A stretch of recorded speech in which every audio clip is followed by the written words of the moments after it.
जी, वो सूरत-ए-हाल बड़ी तेज़ी से जो है वो चेंज होती जा रही है और पहले होता था कि 1 दिन, 2 दिन बाद सूरत-ए-हाल चेंज होती थी, लेकिन अब लम्हों में, मिनटों में सूरत-ए-हाल चेंज हो रही है। और वो क्या सूरत-ए-हाल बनती जा रही है, मैंने कहा आपको थोड़ा-सा बता दूँ, बाकी चीज़ें तो चलती रहेंगी, डिस्कशंस चलती रहेंगी। लेकिन अभी जो हम देख रहे हैं, वो मेरा एक अलग पॉइंट ऑफ व्यू है। बातें यही हो रही हैं, सिचुएशन ऐसी आ रही है कि जनाब ये डील जो है, वो कभी खान साहब की जो है वो हुई ही नहीं थी और चीज़ें हुई नहीं थी, लेकिन मेरा वो उसके एस्टेब्लिशमेंट के साथ, लेकिन मेरा ख़्याल इससे डिफरेंट है। मैं यही कह रहा हूँ कि डील हुई थी, चीज़ें हुई थी, क्योंकि खान साहब का टोन, टेम्पो जिस तरह से चेंज हुआ था, उससे साफ वाज़ेह था कि पीछे कोई ऐसी चीज़ है, कुछ सेटलमेंट हो रही है। लेकिन ट्रस्ट डेफ़िसिट जो था ना, वो लेके जो है वो ख़्वार करा रहा है, वो ज़लील करवा रहा है, वो वाली सूरत-ए-हाल अजीब हो रही है। अब कौन जीतेगा, वो 3 पार्टीज़ हैं, एक एस्टेब्लिशमेंट है, एक ऑब्वियसली खान साहब हैं और एक नून लीग है। क्योंकि पीपल्स पार्टी खामोश है, उसको ये पता है कि अभी भी या बाद में भी इलेक्शन होते हैं, बाद में इलेक्शन होते हैं, उसको सिंध मिल जाएगा, उसका कोई ऐसा इश्यू नहीं है। लेकिन नून लीग को जो है पंजाब मिलना मुश्किल हुआ है, वो सूरत-ए-हाल एक अजीब तरीका इख्तियार कर रही है और वो सिर्फ़ पंजाब नहीं चाह रहे, ऑब्वियसली वो फेडरल भी चाह रहे हैं और वो सारी चीज़ें इसी तरह से चलनी चाह रही हैं और एज़ प्लान्ड जो था सारा कुछ, वो सब कुछ होता जा रहा है। आहिस्ता-आहिस्ता अब वो मुझे लग रहा है कि एस्टेब्लिशमेंट दोनों को एंटरटेन कर रही है।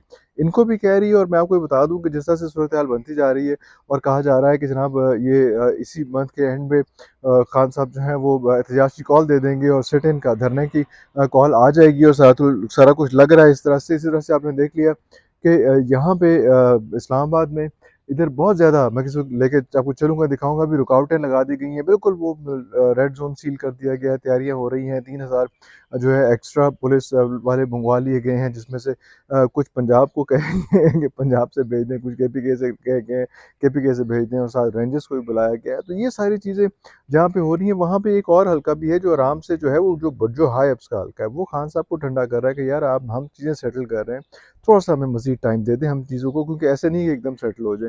लेकिन खान साहब जो है पहले भी उनके साथ यही मसला आया था कि वो टाइम देने वाली सिचुएशन में नहीं थे, टाइम देते ही यहाँ तक सूरत-ए-हाल क्रिएट हो गई। अब जो दोबारा बात हुई है कि यार थोड़ा-सा और टाइम दे दें, इस पे खान साहब जो है वो सर नाराज़ हुए हैं, अपसेट हुए हुए हैं और वो इस किस्म की बात कर रहे हैं, इस किस्म का गुस्सा दिखा रहे हैं कि नहीं भाई अब तो धरना ही होगा, अब तो सारी चीज़ें ही होंगी। एट द सेम टाइम ये भी प्रेशर जो है वो लगाए जा रहे हैं, नून लीग भी प्रेशर्स पे प्रेशर दे जा रहा है। ये जो जितनी अमेंडमेंट्स हुई हुई थी इन कवानीन में, नैब के कवानीन में, उन्हीं का जो है वो नज़र आ रहा है उसमें कि जैसे कल मरीम साहिबा को रिलीफ तो नहीं मिला, लेकिन वो केस जो है वो कुछ दिनों बाद दोबारा लगेगा। लेकिन एक ऐसी फ़िज़ा नज़र आ गई है, एक सिचुएशन ऐसी नज़र आ गई है, क्योंकि जितने भी वकील हैं अब नैब के, वो ऑब्वियसली वो सदर की बजाय जो है वो नए तरमीम के बाद जो है वो वज़ीर-ए-आज़म साहब ही जो है वो वकील लगाएँगे, वो इजाज़त देंगे कि किसने वकील लगना है वहाँ पे नैब में।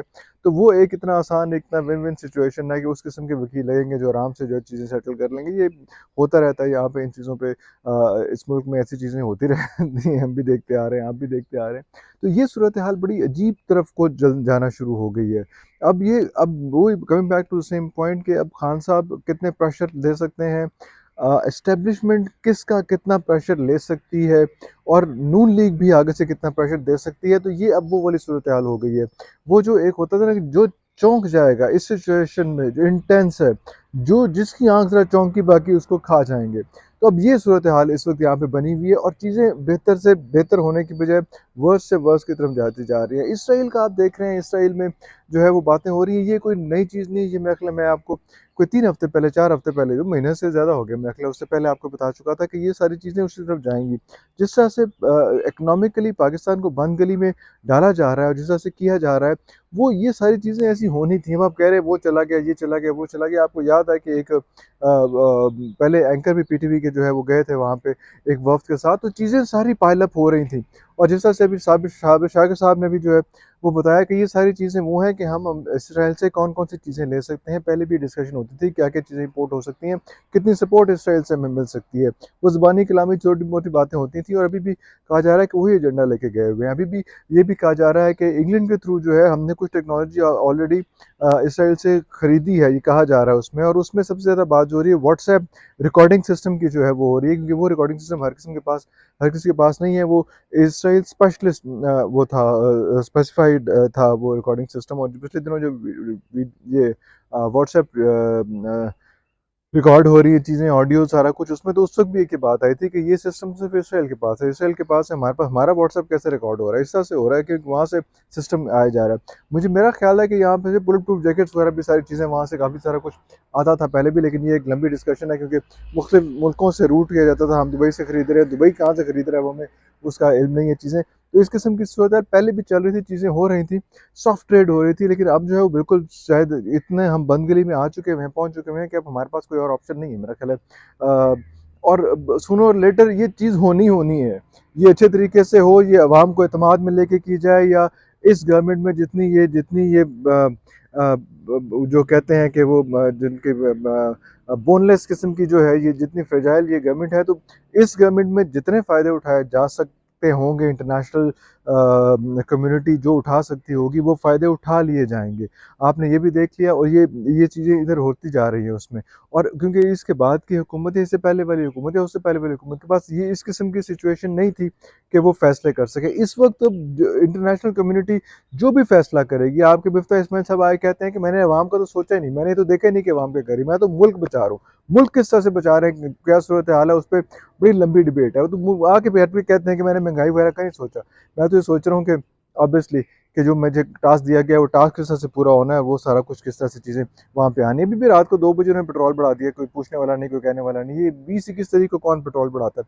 लेकिन इस किस्म की सूरत हाल बिल्कुल जो है वो स्पाइनलेस किस्म की जो है वो चीज़ें चल रही हैं, और जितनी स्पाइनलेस गवर्नमेंट है इस वक्त, उतने ही आसानी से सारी चीज़ें हो जाएंगी। ज़रा सा भी कोई ज़रा सॉफ्ट फुटिंग वाला बंदा आया तो ये चीज़ें मुश्किल हो जाएंगी। इसलिए इंटरनेशनल कम्युनिटी भी ये चाह रही है कि इस मौके पे इसका फ़ायदा उठा के सारा कुछ किया जाए।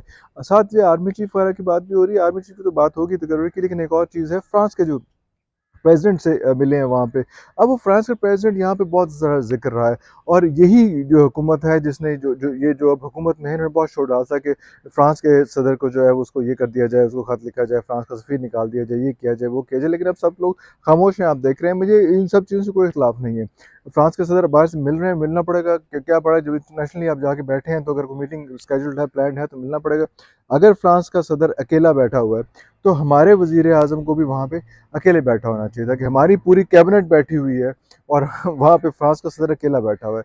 अकेला बैठने का उसकी मुराद है कि वो सिर्फ खाना पूरी कर रहा है, और आके वो कोई काम नहीं कर रहा। उसको पता है हमने इनके साथ काम नहीं करना, क्योंकि जो कुछ हरकतें, जो बातें हो चुकी हुई हैं, हम इनके साथ काम कर नहीं सकते। किसी भी वक्त इनकी इनकी इनके अवाम जो फ्लेयर अप करके हमारा सारा बिजनेस ठप कर सकती है, इसलिए वो यहाँ पे फ्रांस के साथ काम नहीं करेंगे। लेकिन हमने अपनी पूरी कैबिनेट बिठाई हुई है। अगर वो अकेला आया है और नॉन सीरियस तरीके से आके बैठा है, तो हमें भी जो है वो अकेले, मजबूरी बैठना तो है ना, अब उसमें अकेले आके बैठना चाहिए था, और ये एहतजाज रिकॉर्ड कराना चाहिए था, या ये जेस्चर देना चाहिए था कि यार हम आपसे बिजनेस नहीं करना चाह रहे, लेकिन हम आपके साथ क्योंकि हालात है, मजबूरी है, क्या करें, उस टाइप की सिचुएशन है, तो वो आके बैठ के सारा चीज़ें कर लें। लेकिन वो नहीं होगा उसमें। अगर आप इसराइल के साथ बातें कर रहे हैं, चीज़ें कर रहे हैं, तो आप फ्रांस के साथ भी कर लें, आपको कौन पूछने वाला है, इस वक्त कौन सी सूरत हाल है उसमें। लेकिन जो नेक्स्ट आर्मी चीफ आएगा, इंपॉर्टेंट बात जो है वो ये कि नेक्स्ट आर्मी चीफ आपको मार्जिन नहीं देगा। वो आएगा ना, वो सारा ये गंद फिर साफ करेगा। इसलिए नेक्स्ट आर्मी चीफ लाने के लिए खान साहब को, तो खैर वो तो इस वक्त उनकी पांचों घी में है। आर्मी चीफ आता है तब भी, आर्मी चीफ नहीं आता तब भी, इलेक्शन होते हैं तब भी, इलेक्शन नहीं होते तब भी, खान साहब सिर्फ प्रेशर डाल रहे हैं उसमें।